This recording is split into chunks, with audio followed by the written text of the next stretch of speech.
नमस्कार, India news Haryana देख रहे हैं आप और मैं हूं आपके साथ आयुषी शेखावत। फटाफट अंदाज में बढ़ते हैं खबरों की ओर।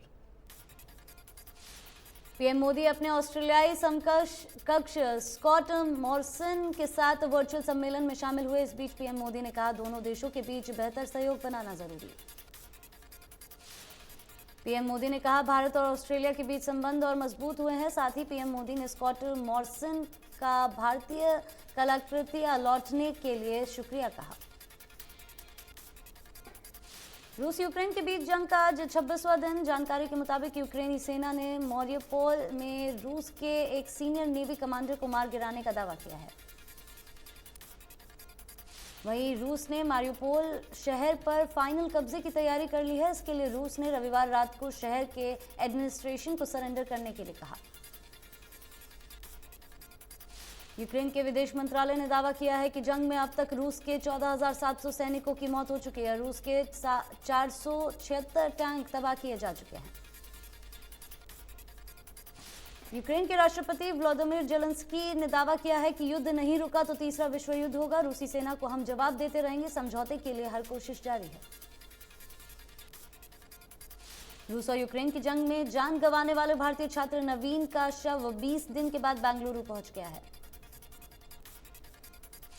यूक्रेन में रूसी हमले में नवीन की मौत हो गई। इसके बाद लगातार उनके शव को भारत लाए जाने का प्रयास जारी था। यूक्रेन और रूस की जंग के बीच नवीन 1 मार्च को सुबह खाना और जरूरी सामान लेने के लिए बंकर से बाहर निकले थे। तभी वो रूसी हमले में गोलीबारी का शिकार हो गए। सिरसा में यूक्रेन से लौटे छात्र की मांग है कि सरकार उनके अधूरे कोर्स को पूरा कराए। छात्रों को लग रहा है कि उनका भविष्य अंधकार की तरफ बढ़ रहा है। 4 दिन के अवकाश के बाद आज से शुरू हो रहे हरियाणा विधानसभा के बजट सत्र के दौरान हंगामा होना तय है। बजट प्रस्तावों पर चर्चा पूरी होने के बाद सीएम मनोहर लाल विधानसभा में अपना जवाब देंगे। मुख्यमंत्री 72 विधायकों की 8 स्टैंडिंग कमेटियों की तरफ से पेश की गई रिपोर्ट के आधार पर कुछ नए सुझाव भी बजट में शामिल कर सकते हैं। आज विधानसभा का बजट सत्र दोपहर करीब 2 बजे से शुरू होगा। कांग्रेस विधायक चिरंजीवी राव, इनेलो विधायक अभय सिंह चौटाला ने एनसीआर में बहुमंजिला इमारतों के निर्माण में घटिया सामग्री पर ध्यान आकर्षण प्रस्ताव दिया है। संयुक्त किसान मोर्चा ने केंद्र सरकार की वादाखिलाफी के विरुद्ध आज जिला और ब्लॉक स्तर पर देशव्यापी विरोध प्रदर्शन करने का फैसला किया है।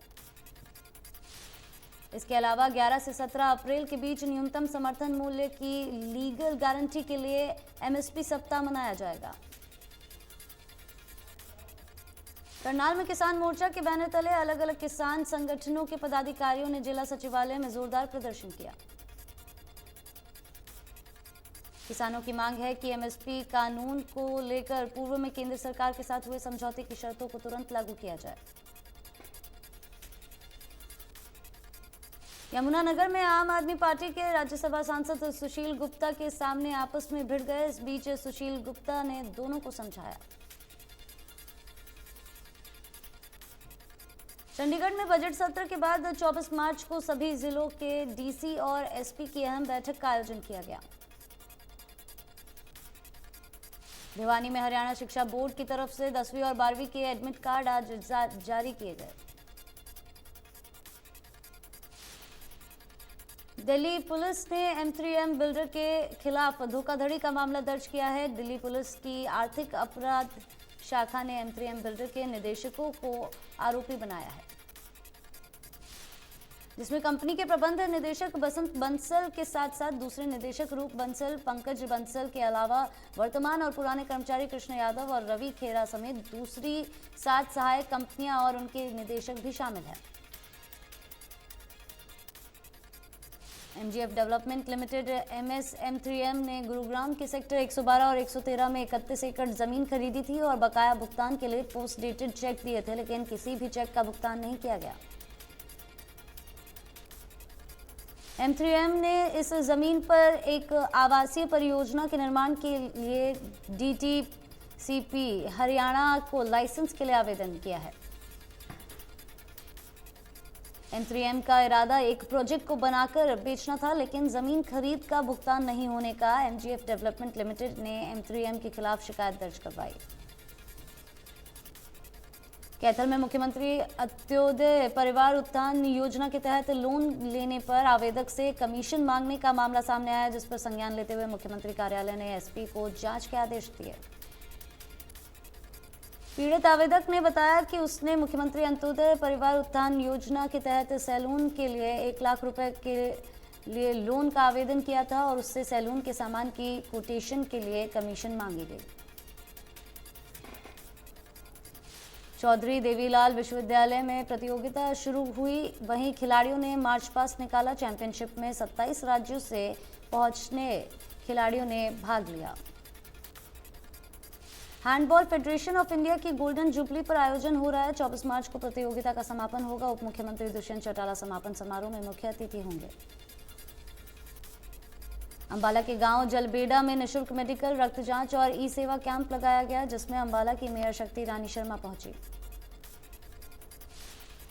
मेयर शक्ति रानी शर्मा ने कहा कि ग्रामीण क्षेत्रों में मेडिकल चेकअप और स्वास्थ्य के प्रति जागरूकता की ज्यादा जरूरत है। मुंबई के ताज होटल में आयोजित कार्यक्रम स्पोर्ट्स स्टार एसएस 2022 में हरियाणा ने best state for promotion of sports award हासिल किया। मुंबई में हुए इस कार्यक्रम में खेल मंत्री संदीप सिंह को best state for promotion of sports award का खिताब देकर सम्मानित किया गया। अवार्ड कार्यक्रम में अपने संबोधन के दौरान मंत्री संदीप सिंह ने कहा कि इस अवार्ड का श्रेय हरियाणा के सभी खिलाड़ियों को जाता है, जिन्होंने अपना बेहतर प्रदर्शन किया। खेल मंत्री संदीप सिंह ने इसके लिए मुख्यमंत्री मनोहर लाल का भी धन्यवाद किया। इस कार्यक्रम में दुनिया के प्रमुख खेल पत्रकारों और प्रसारकों का 1300 से अधिक का एक पैनल गठित किया गया। फरीदाबाद के सेक्टर 88 में हजारों की संख्या में लोगों ने इकट्ठा होकर तिरंगा यात्रा निकाली और दीप जलाकर उन लोगों को श्रद्धांजलि दी जो 1990 में जम्मू कश्मीर के अंदर अपनी जान गंवा बैठे। करीब 32 वर्ष पूर्व कश्मीर से विस्थापित होकर करनाल आए कश्मीरी पंडितों के परिवार ने सामूहिक हवन यज्ञ किया। इन परिवारों की ये परंपरा बीते करीब 30 वर्षों से जारी है। देश भर के सिनेमाघरों में दिखाई जा रही कश्मीर फाइल फिल्म ने इन कश्मीरी परिवारों के दर्द को लोगों के सामने उजागर किया। सूरजकुंड मेले का आज तीसरा दिन है। जैसे जैसे मेले का प्रचार प्रसार हो रहा है, वैसे वैसे मेले में दर्शकों की संख्या बढ़ती जा रही है। मेले में 30 देश अपने शिल्प कला का प्रदर्शन कर रहे हैं, तो इसमें हरियाणा राज्य भी किसी से पीछे नहीं। मेले में हरियाणा का अपना घर बनाया है, जिसमें 500 साल पहले फसलों की तुलाई को दिखाया गया है। अंतर्राष्ट्रीय सूरजकुंड मेले में देश के 1000 से ज्यादा हस्तशिल्प कलाकार अपनी कला का जौहर दिखा रहे हैं। विदेशों के कलाकार भी अपनी कला का प्रदर्शन करने में पीछे नहीं हैं। इन स्टॉल पर मोरक्कन और इटालियन ग्लास से निर्मित फैंसी लैंप और झूमर के अलावा सेरेमिक से निर्मित शोपीस बेहतरीन कला के नमूने हैं, जिन्हें लोग खरीदने में जुटे हैं। ये शोपीस इतने खूबसूरत है कि इन्हें दूर से ही देखकर मेले में दर्शक स्टॉल की तरफ आकर्षित हो रहे हैं। तुर्की के स्टॉल के मैनेजर जेएम तिवारी ने बताया कि उनके यहाँ बिजली के लैंप और झूमर मौजूद है, जिनकी कीमत 500 रुपए से लेकर 50,000 रुपए तक है। 2 साल बाद लगने वाले इस मेले में लोग इस हैंडीक्राफ्ट को खरीदने के लिए बहुत उत्सुक नजर आ रहे हैं। मेले में इस बार अफगानी कालीन भी खूब पसंद किए जा रहे हैं। अफगानिस्तान की स्टॉल हाथ से तैयार किए गए वूलन कालीनों को दर्शाया है। खालिस वूलन से तैयार किए गए इन कारपेट में नेचुरल रंगों का इस्तेमाल किया गया है। क्राफ्टमैन के अनुसार उनकी स्टॉल पर 10,000 से लेकर 2 लाख तक के कारपेट मौजूद हैं।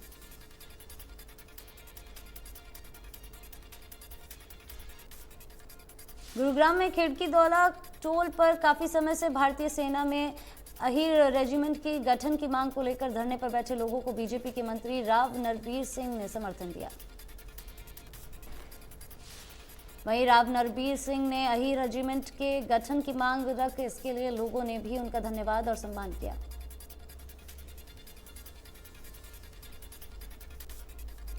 सूनी नहरों की पुकार मुहिम के तहत साइकिल यात्रा दादरी पहुंची, जहां पर लोगों को नहरों में पानी को प्रदूषित होने से बचाने के लिए जागरूक किया गया। वहीं साइकिल यात्रा के माध्यम से लोगों से अपील की गई कि नहरों में किसी प्रकार की भी व्यर्थ की सामग्री या कोई भी ऐसा पदार्थ न डाले जिससे पानी खराब हो और पीने लायक ना रहे। औद्योगिक क्षेत्र मानेसर की निजी कंपनी के कुछ कर्मचारी कंपनी से निकाले जाने के विरोध में हड़ताल पर बैठे हैं। पिछले 18 दिनों से कंपनी के अस्थायी कर्मचारी हड़ताल पर हैं। खेलों में कोटा खत्म करने के विरोध में प्रदर्शन किया गया, जिसमें कोच जगदीश सिंह, बॉक्सर विजेंद्र सिंह सहित अन्य राष्ट्रीय एवं अंतर्राष्ट्रीय खिलाड़ी भी मौजूद रहे। चरखी दादरी में गंदे पानी की निकासी का समाधान नहीं होने पर व्यापारियों ने प्रशासन के खिलाफ नारेबाजी की और आगामी 27 तारीख को बड़ा फैसला लेने की चेतावनी दी।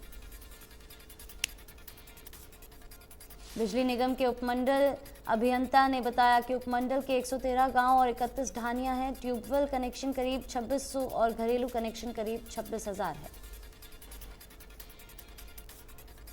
कैथल में राजकीय कन्या वरिष्ठ माध्यमिक विद्यालय के पास एक प्लॉट पर निर्माण कार्य शुरू होने से विवाद खड़ा हो गया है। वहीं नगर परिषद के कर्मचारी और ईओ ने निर्माण कार्य रुकवाने को लेकर शहर के पुलिस थाने में सूचना दी। पुलिस को शिकायत मिलने के बाद पुलिस मौके पर पहुंची और निर्माण कार्य को रुकवाया। इस दौरान निर्माण करवा रहे व्यक्ति ने पुलिस को एक लेटर दिखाते हुए दावा किया कि उसके पास कोर्ट के आदेश है जिसमें लिखा है कि निर्माण कार्य रुकवाने में कोई भी हस्तक्षेप नहीं कर सकता।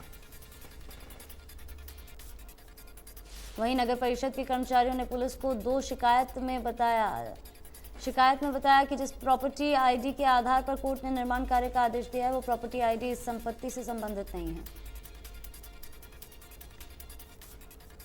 अच्छे उत्पादन और ऊंचे भाव मिलने की आस लगाए बैठे किसानों ने सरसों की कटाई जोर शोर से शुरू कर दी है। कटाई के दौरान किसानों में भारी उत्साह है।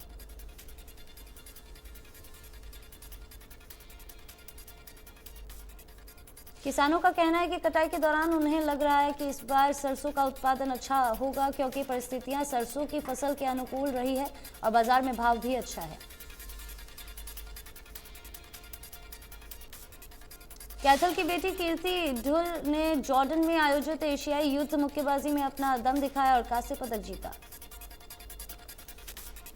कैथल पहुंचने पर कीर्ति का भव्य स्वागत किया गया। कीर्ति ने सेमीफाइनल में तजाकिस्तान के मुक्केबाज को हराकर फाइनल में जगह बनाई थी और कांस्य पदक जीता।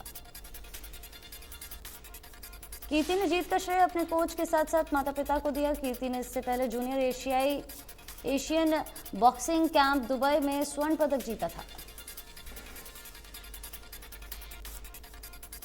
फरीदाबाद में सबसे बड़े सिविल बीके हॉस्पिटल में माता पिता नवजात कन्या को अस्पताल में छोड़कर चले गए। हालांकि बच्ची पूरी तरह से स्वस्थ है। पुलिस अस्पताल में लगे सीसीटीवी कैमरे और माता पिता का पता लगाने में जुट गई है। पुलिस का कहना है कि माता पिता का पता चलने पर पुलिस कानूनी कार्रवाई करेगी। गुरुग्राम में इंडिया न्यूज हरियाणा की खबर का असर हुआ है। एमजी रोड पर पुलिस ने सुरक्षा बढ़ाते हुए जिस्म की मंडी पर डंडा चलाया। एमजी रोड पर हो रहे देह व्यापार से स्थानीय लोग परेशान थे, लेकिन अब एमजी रोड पर स्थित सोसाइटी के लोगों ने इंडिया न्यूज हरियाणा का धन्यवाद किया। अंबाल में पुलिस की तरफ से अवैध हथियार रखने वालों के खिलाफ विशेष अभियान चलाया गया, जिसके तहत पुलिस ने एक युवक को हथियार सहित गिरफ्तार किया। आरोपी युवक से देसी कट्टा और देसी पिस्टल बरामद की है। पकड़े गए युवक को पुलिस ने गुप्त सूचना के आधार पर गिरफ्तार किया है। पुलिस ने आरोपी को कोर्ट में पेश कर 2 दिन का रिमांड पर लिया है। फिलहाल पुलिस मामले की आगामी जांच में जुट गई है। पलवल सीआईए पुलिस ने दबिज चौक के पास नाका लगाकर कचरे के ट्रक से 20 बोरे नशीले पदार्थ गांजा बरामद किया है।